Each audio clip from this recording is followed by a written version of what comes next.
Hi Manish. Oh, hi. What's up? Fine man. Yeah, I just want to buy a phone. My budget is 15,000. Oh, what features you want? I just want good camera, Okay. good storage capacity, Okay. then touchscreen hona chahiye, Okay. then it should be smart dual, then... Hang on. It's just 15,000, yaar. You have to compromise. It's just a budget phone. 8 megapixel. The picture is pretty good, right? Mine is 16 megapixels. More megapixels, better picture quality. Man, we should add one remote to replace all this junk. Hey, what's up? You're buying the iPhone 5s? I would suggest you to wait a few months and buy the iPhone 6 because iPhone 5s is anyways going to be obsolete soon. Yeah, iPhone 6 is much better than the iPhone 5s. We live in an incredible world where new gadgets, technology and devices come to us at the speed of light. But it's also a very complex world because the options, too many. That changes today. We've got the best experts in the country to tell you the best gadget to buy in its category. This is Unboxed, the ultimate tech buying guide.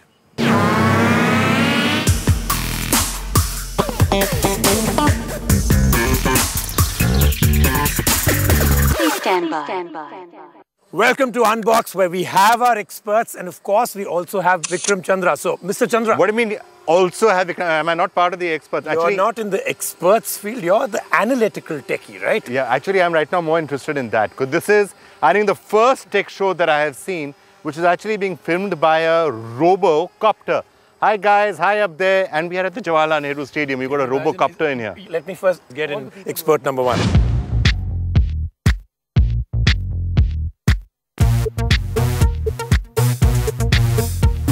The man with two first names is an engineer by degree and a techie at heart. He found his true calling in his final year of college when he bid farewell to engineering and discovered the world of blogging. Today, he throws his weight as a successful tech blogger. Usually found wearing bright neon Angry Bird t-shirts, we were shocked to find him all dressed up to hit our red hot seat. Meet Clinton Jeff, Executive Editor, UnleashThePhones.com. Clinton is with us and he is one of the authorities, iconic in the mobile field, and we have a great amount of questions for you. But let me first answer the big question. A tech show, the ultimate buying guide here at the Jawaharlal Nehru Stadium. Let me tell you why. What is tech all about today? About buying the number one thing.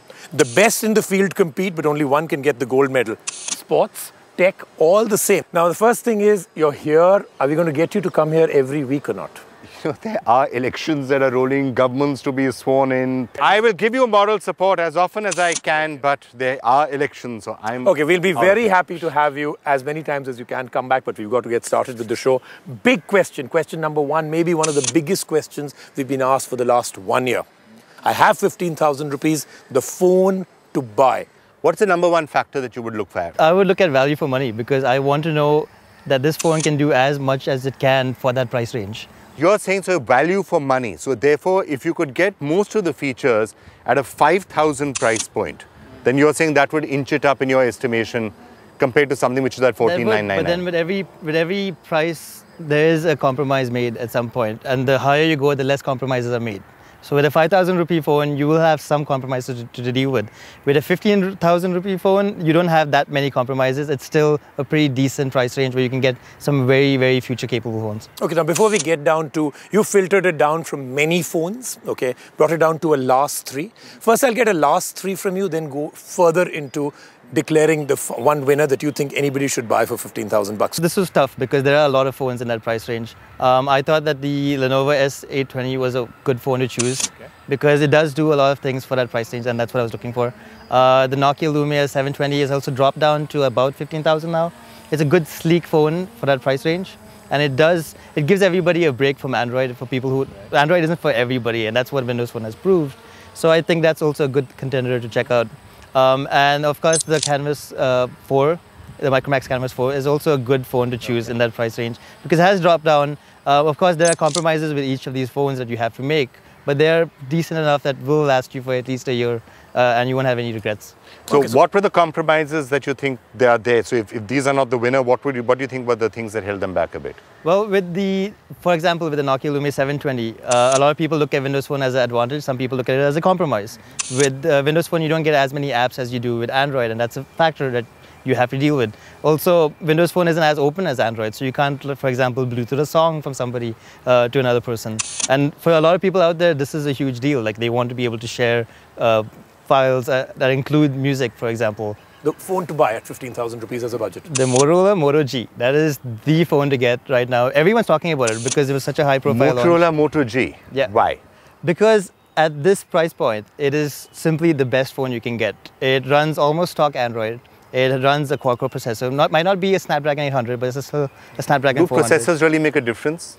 Well, they do on Android. On Android, they do. If the Motorola Moto G didn't have the brand Motorola and the hardware and specs were the same, would it win?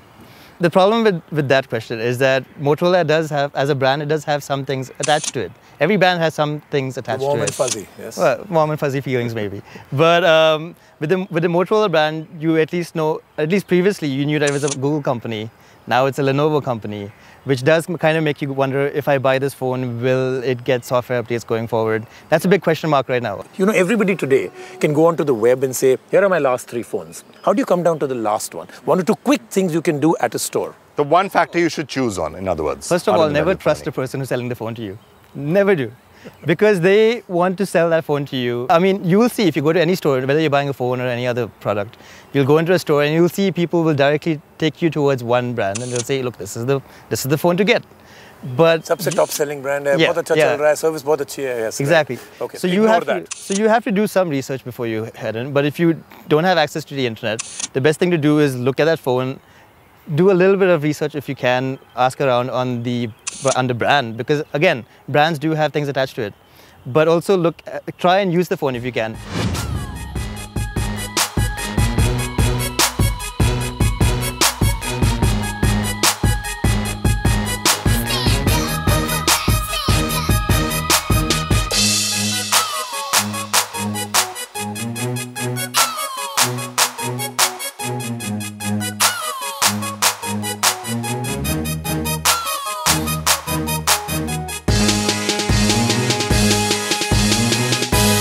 All right, fantastic. We have a phone and a winner under 15,000. But now, expert number 2, who's going to reinvent the biggest myth that we've heard, the megapixel myth. Does it? You know, we were just discussing this, that people are buying phones because they say, oh, it's got 40 megapixels. Is that a factor they should look for at all? In a camera and certainly in a phone. Why would you look at that in a phone is a moot point. And the best part is we've taken 10 years to dispel the myth, and the myth continues. Every company still sells phones and cameras only on the megapixel. Okay, does he go from the red hot seat to the yellow hot seat? Yes, so we're changing colors and tone for you. So we'll be nicer to you. But Swapnil, red hot seat.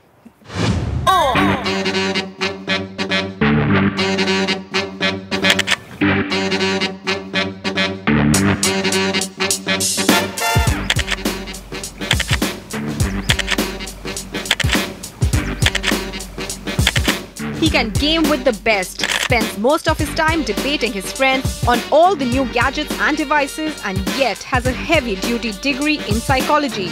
But it's photography that courses through his heart, mind and soul. He worked as a journalist for a short time, but today is the last word in the world of optics.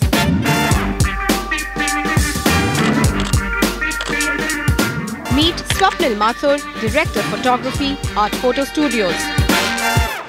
Megapixel myth, like I said, for 10, 12, 15 years, we've been saying don't buy any device, optical device, based on the number of megapixels. Right. Yet the #1 marketing term continues to be that. In fact, it's so strong that they've come up with new marketing terms. Megapixel, ultra pixel, super ultra pixel. And at the end of the day, I think one of the things which let's start off by asking you is, can anybody tell the difference in a picture which is that big? Yes, when you blow it up to the size of your house, you will be able to tell 40 megapixels as opposed to 3. But in the standard picture which somebody will see on a computer or an iPad or a phone, can you tell the difference? Yes, you can. Yeah. Good, so that's question number 1, and I think there's a related one because you can take both together. Is the megapixel a myth? If megapixels were not important, companies like Hasselblad, Phase 1, they'd go out of business. There would be no medium format cameras, you know, that have pixel density of 80 megapixels, 50 megapixels. They wouldn't exist. But there is a need for that. The more megapixels you have, the more detail you get in an image, right? So if you want to blow it up, yes, there's also something called dynamic range. Now we're shooting out in the sun, right? But there's a lot of brightness, there's a lot of dark areas. When you want to capture all of that, along with the detail in those areas, that's where the pixels come in. That's where the size of your sensor comes in. So the megapixel, yes, the more it is, the better, but there is a catch to that. The catch is the physical size of your sensor. So you have a party for about 100 people, 110, 120. Everybody's comfortable, they're walking around, they're talking. However, if you invite 500 people, nobody's going to be comfortable. So that's kind of what happens. You're looking at sensors that are as small as a fingernail, and manufacturers are trying to pack 20, 30, 40 megapixels in there. Now what happens is none of these pixels are comfortable. They're so small, these individual pixels are so small, they can't capture light efficiently. Take us through this whole new terminology. Now, what's this bigger megapixel situation? Essentially, an ultra pixel is the size of your individual pixels on the sensor. When they become big, HTC coined it as an ultra pixel. Right. It's bigger than normal. And yet the HTC One didn't have great image quality. So was that one of the things where they banded it so much, yet it didn't have great quality? What was the problem there? What ended up happening was our displays became very high resolution. They out-resed the images themselves. Question of whether the megapixels is important or not, doesn't it also depend entirely on what you're going to be seeing your pictures on? Because if you're seeing it on a computer, or on Facebook, or on your device, or even on a high-resolution iPad, or whatever it is that you've got, how can you tell the difference between 20 and 40? That's where dynamic range comes in. The ability of a sensor to differentiate between the dark parts and the light parts, right? So the more of this range that a camera can capture depends on the nature of the individual pixels. The bigger they are, the more of this information they capture. Right, so even if you've shot a 5 megapixel image and an 8 megapixel, that you tell the difference by how much of the dark areas still contain detail. Person walks into a store. Right. Every box says 10, 20, 30, 21 megapixel. Fair enough. Okay. All of them sound the same. Yeah. Okay. In terms of the price. How can he in the shop take a decision, this is the best camera phone he can buy? What can you do? Okay, so normally when you walk into a store, they're very well lit. These guys are super clever. They light everything up so well that you take a photo, it'll look good. So what you need to do ideally is try and create a shadow area. Okay. Ideally, when you find some text, you create a shadow on it and you photograph that. Okay. You photograph colors under a shadow. So what you're doing is you're eliminating the extra light. You're putting the sensor through somewhat of a rough patch, and if that image on your screen, it doesn't have grain in the shadow area, you don't see random blue and red dots, that means the camera can perform. Second thing to look out for is on the edges. The edges should not look out of focus. And then the third thing, of course, this comes down to spec, always ask for the aperture. Most camera sensors you said are like the size of my thumbnail? My small fingernail. You have a big finger there. Yeah. Okay, all right. And an 80 megapixel on a professional camera, what's the size of the sensor? That sensor is about that big. Wow. Yeah, it's about that big. All right, we're going to take a break right now. When we come back, all new challenges on Unboxed.